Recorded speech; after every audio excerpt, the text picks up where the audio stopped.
இன்னைக்கு நம்ம பார்க்கக்கூடிய கண்டென்ட் பார்த்தீங்கன்னா, ஒரு இபிஎஃப்போட query. சார் நான் வந்து ஃபர்ஸ்ட் ஒரு கம்பெனில ஜாயின் பண்ணி ஒர்க் பண்ண ஆரம்பிச்சுட்டேன். தென் இமிடியேட்டாவே எனக்கு இன்னொரு கம்பெனில ஆஃபர்ஸ் வந்துருச்சு. இந்த கம்பெனில நான் ரிலீவ் ஆயிட்டேன்.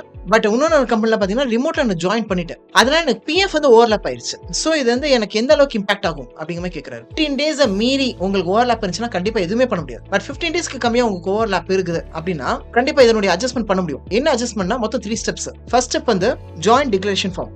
இதை ஃபில் பண்ணி நீங்க கொடுக்கணும்.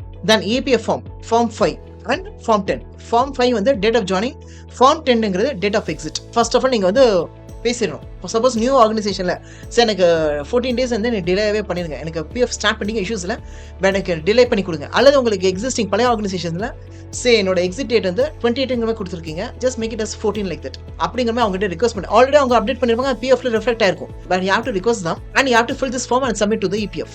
ஸோ பிஎஃப்லையும் இபிஎஃப் போர்ட்டலும் ரிஃப்ளெக்ட் ஆன பிறகு இதை நீங்க அட்ஜஸ்ட் பண்ண முடியும். அதுதான் உங்களுக்கு கொடுக்கக்கூடிய இந்த 3 ஃபார்ம்ஸ். இதன் மூலமா ஒரு ரிக்வெஸ்டேஷன் மாதிரி நீங்க இபிஎஃப்ல சப்மிட் பண்ணும்போது அந்த டேட் அட்ஜஸ்ட்மெண்ட் பண்ண முடியும். வேற பிஎஃப் ரிலேட்டட் எந்த queriesனாலும் you can drop in the comments. Thank you friends.